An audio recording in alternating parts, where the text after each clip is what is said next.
दोस्तों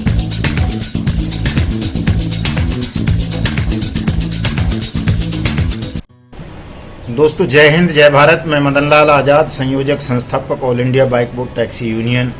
आज दिनांक 3 सितंबर 2021 को आपके समक्ष प्रस्तुत हूं आपको खास सूचना और खास जानकारी देने के लिए। दोस्तों पूरा वीडियो सुनेंगे और इस YouTube चैनल युगांतर न्यूज़ को सब्सक्राइब करेंगे, हमारे युगांतर न्यूज़ ट्विटर हैंडल को फॉलो करेंगे, हमारे फेसबुक पेज 20 करोड़ ठगी पीड़ित को ज्वाइन करेंगे, हमारे व्हाट्सएप ग्रुप को ज्वाइन करेंगे, ताकि हमारा अनियमित जमा योजना पाबंदी कानून 2019 का विषय और पहले भुगतान फिर मतदान का विषय ज़्यादा से ज़्यादा लोगों तक पहुंच सके, वो वायरल हो सके और अपना सार्थक प्रभाव इस देश के शोषणकारी बेईमान व्यवस्था पर डाल सके, और जो हमारे देश के 20 करोड़ लोगों की मेहनत की कमाई को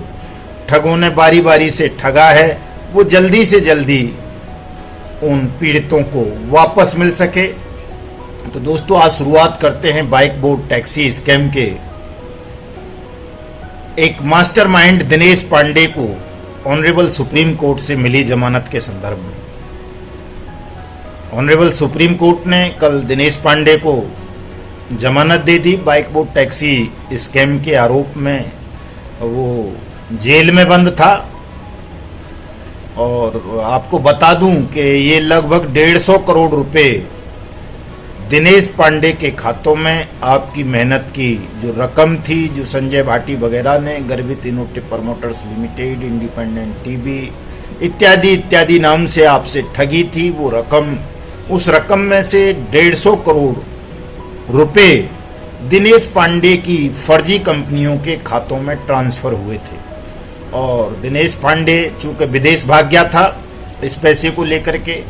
तो जब वो आया दुबई से वापस, दिल्ली एयरपोर्ट से उसको गिरफ्तार किया गया था और वो लगभग 8-9 महीने से जेल में था। लेकिन चूंकि वो सत्ताधारी पार्टी से जुड़ा हुआ व्यक्ति है, वैसे तो उसे अखबार वाले और टीवी वाले भी बिजनेसमैन बता रहे हैं, लेकिन वो बिजनेसमैन नहीं है, ठग है। उसने दर्जनों फ्रॉड कंपनीज बनाई हुई हैं जिन्हें सेल कंपनीज बोला जाता है, और वो ठगी के कारोबार में बहुत लंबे समय से संलिप्त है। दिल्ली गांधीनगर का रहने वाला है, और नोएडा में उसने अपना ये ठगी का धंधा आरंभ कर रखा है। काफ़ी लंबे समय से करता है वो इसी प्रकार के धंधों को। सुप्रीम कोर्ट ने 10 करोड़ रुपए के बॉन्ड पर उससे जमा करवाया है और उसको कल जमानत दे दी। उससे पहले जुलाई में उसको इलाहाबाद हाई कोर्ट से जमानत मिल चुकी थी, लेकिन चूंकि बहुत सारे मुकदमे थे तो वो वहाँ से रिहा नहीं हो पाया था, तो उसने सुप्रीम कोर्ट में अपील की और सुप्रीम कोर्ट ने उसको जमानत दे दी। और साथ में एक आदेश ये भी कर दिया कि अब उसके खिलाफ कोई भी नया मुकदमा बिना सुप्रीम कोर्ट की इजाज़त के पुलिस दर्ज नहीं करेगी।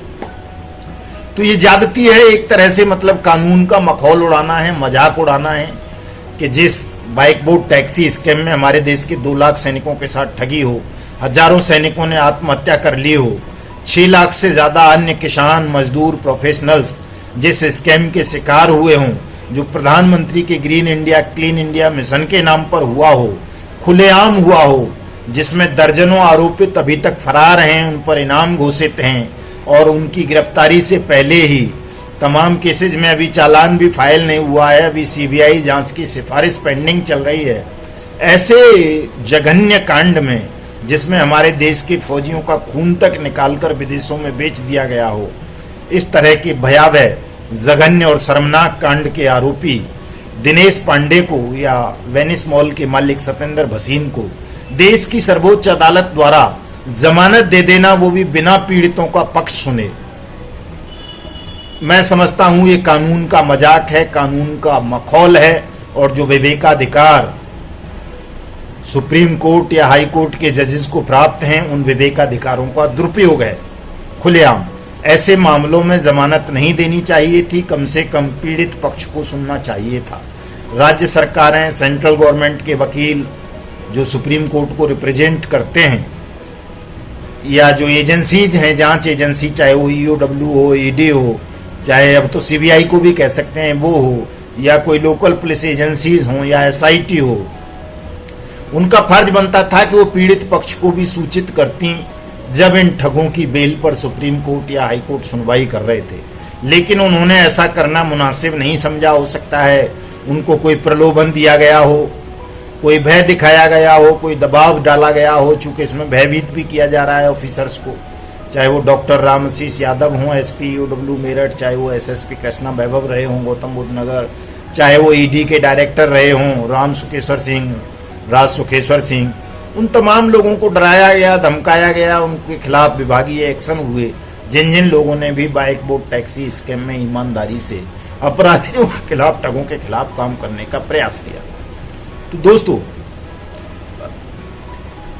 ये बड़ी मतलब दुखद खबर है कि ऑनरेबल सुप्रीम कोर्ट को कम से कम ऐसा नहीं करना चाहिए, चाहे वो सत्येंद्र भसीन रहा हो या ये दिनेश पांडे हो या वो VK Sharma noble cooperative bank वाला। इस तरह से तो वो भी कहेगा कि मेरा भी साहब डायरेक्ट कोई इन्वॉल्वमेंट नहीं था जीआईपीएल में, बाइक बोट टैक्सी स्कैम में मेरा तो बैंक था, मेरे यहाँ खाते थे, आप उसे भी जमानत दे देंगे। आप उन लोगों को भी कुछ नहीं कहेंगे जिन लोगों ने सरकारी पदों पर बैठ करके बाइक बोट टैक्सी स्कीम्स को लॉन्च किया और उन लोगों के झांसे में आकर या उनकी उपस्थिति देखकर इस फ्रॉड कंपनी के मंचों पर देश के लाखों सैनिक ठगी का शिकार बन गए। देश के अन्य लाखों लोग इन स्कैम्स में बारी बारी से ठगी का शिकार बने। सुप्रीम कोर्ट को ऐसा नहीं करना चाहिए था, उसे बल्कि निर्देश देना चाहिए था, स्वतः संज्ञान लेते हुए मामला सीबीआई के हवाले करना चाहिए था। और जब बेल मैटर उसके समक्ष आए सुनवाई के लिए, तो सुप्रीम कोर्ट को, जांच एजेंसीज को, उस राज्य को, केंद्र को कहना चाहिए था कि भाई विक्टिम्स को भी इन्फॉर्म करो, उनका भी रिप्रेजेंटेशन हो। जमानत याचिका पर सुनवाई के समय एक पक्षीय फैसला सुप्रीम कोर्ट को इस तरह के नहीं करने चाहिए थे। इनकी जितनी निंदा की जाए उतनी कम है। इन तमाम मैटर्स से हमको समझ लेना चाहिए, सुप्रीम कोर्ट ने ही सुब्रत राय सहारा को पेरोल पर बाहर खुला छोड़ रखा है। 80,000 करोड़ रुपए की ठगी जिस आदमी ने की, 8 करोड़ से ज्यादा लोगों की मेहनत की कमाई को जो व्यक्ति हड़पे बैठा है, सहारा इंडिया के नाम पर, सहारा क्रेडिट सोसाइटी के नाम पर और कई सारी फर्जी कंपनी बनाकर, सहारा इंडिया फाइनेंस बनाकर, वो आदमी कई साल से पैरोल पर बाहर खुला घूम रहा है, लोगों को लूट रहा है और उसके निवेशक आत्महत्या कर रहे हैं, दर दर की ठोकर खा रहे हैं, उनका पैसा वापस नहीं किया जा रहा। तो ये सरकार की और अदालतों की जो लीपापोती वाली नीति है, जो ठगों के साथ मिली भगत है, जो उनसे लाभ उठाने की नीयत है इनकी, ये देश के कानून को, देश के न्यायिक सिस्टम को, देश के लोगों की कानून और न्यायपालिका के प्रति जो आस्था है, निष्ठा है, उसको कहीं ना कहीं कमजोर कर रहे हैं। इस तरह के निर्णयों से कम सुप्रीम कोर्ट को बचना चाहिए। उसे कोई भी निर्णय सुनाने से पहले, किसी भी ठग को जमानत देने से पहले अपने पूर्व के निर्णयों का भी अवलोकन करना चाहिए। बहुत सारे निर्णय हैं सुप्रीम कोर्ट के जिनमें सुप्रीम कोर्ट ने ही कहा है कि किसी भी ठग को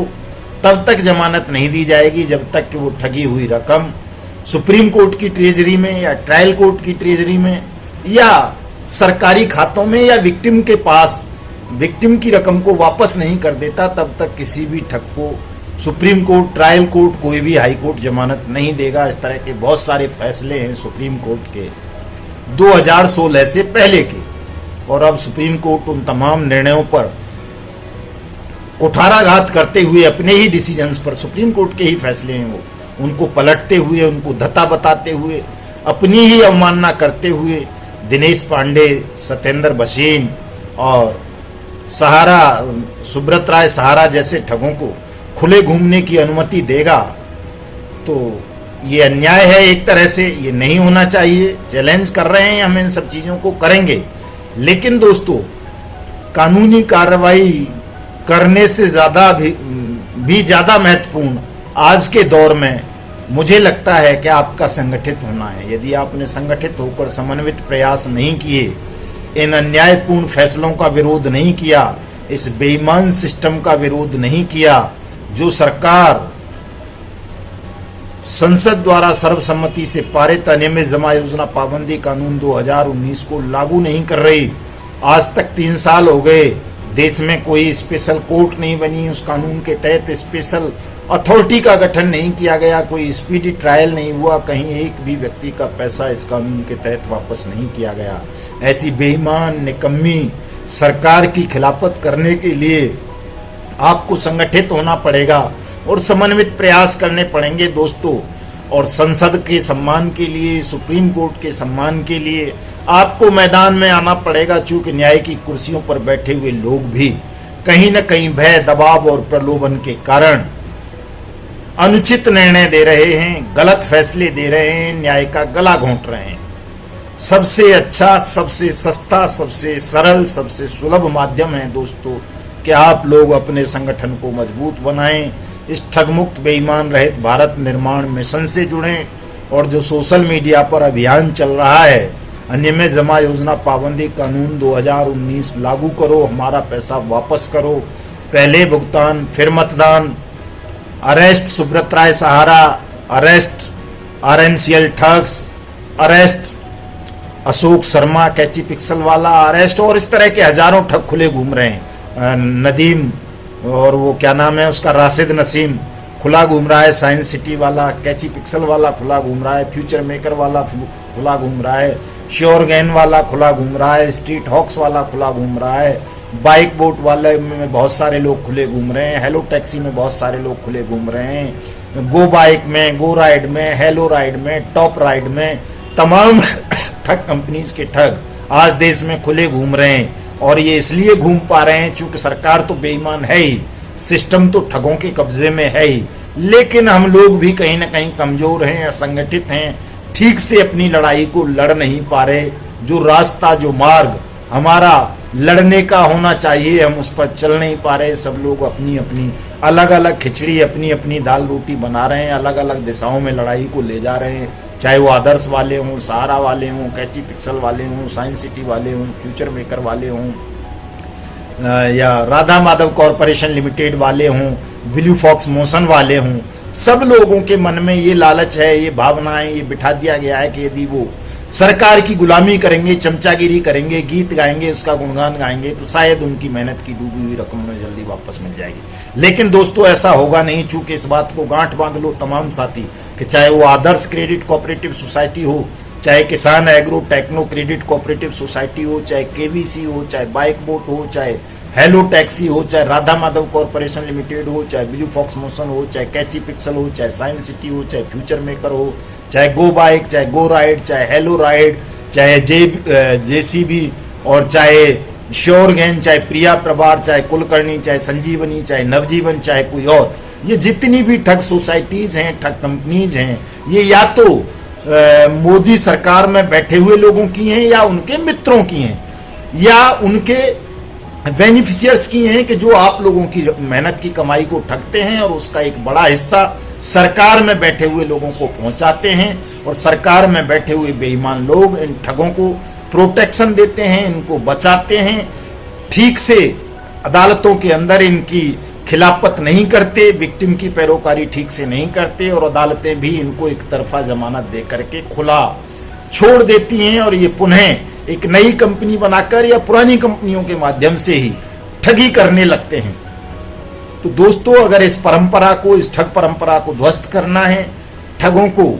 पावन पवित्र भारत भूमि से खदेड़ना है, भगाना है और आपको अपनी मेहनत की डूबी हुई रकम को वापस पाना है, तो तमाम लोगों को संगठित होना पड़ेगा, समन्वित प्रयास करने पड़ेंगे। और जो 1 जनवरी 2022 से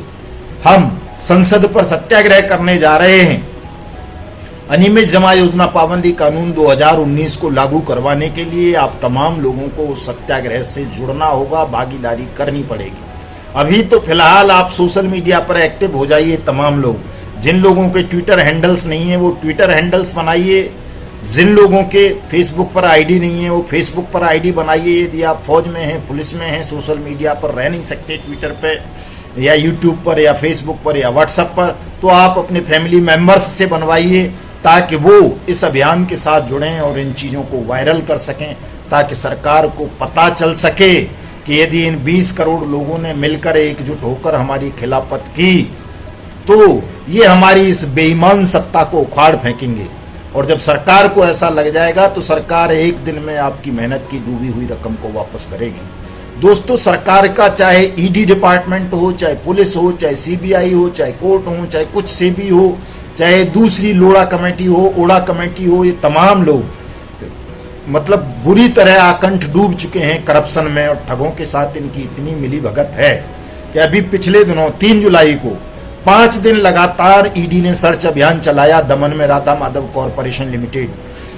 कंपनी के परिसरों में, लेकिन उसे मितेश अग्रवाल नहीं मिला, अनिल अग्रवाल नहीं मिला, अभिषेक अग्रवाल नहीं मिला, जबकि वो रोज फेसबुक पे लाइव होता है, रोज कहीं ना कहीं फाइटो एटॉमी की लॉन्चिंग करता है, और ईडी को वो नहीं मिल रहा, नहीं गिरफ्तार किया। जो इनकम टैक्स का दूसरा एक डिपार्टमेंट है ड्राइव, उसने उसको अरेस्ट किया 2019 में 20 में, छोड़ दिया कुछ दिन बाद। जो ये एंटोलिया केस हुआ, मनसुख हीरेन हत्याकांड, उसमें उसको अरेस्ट किया गया चूंकि उसकी वॉल्वो कार का इस्तेमाल हुआ था।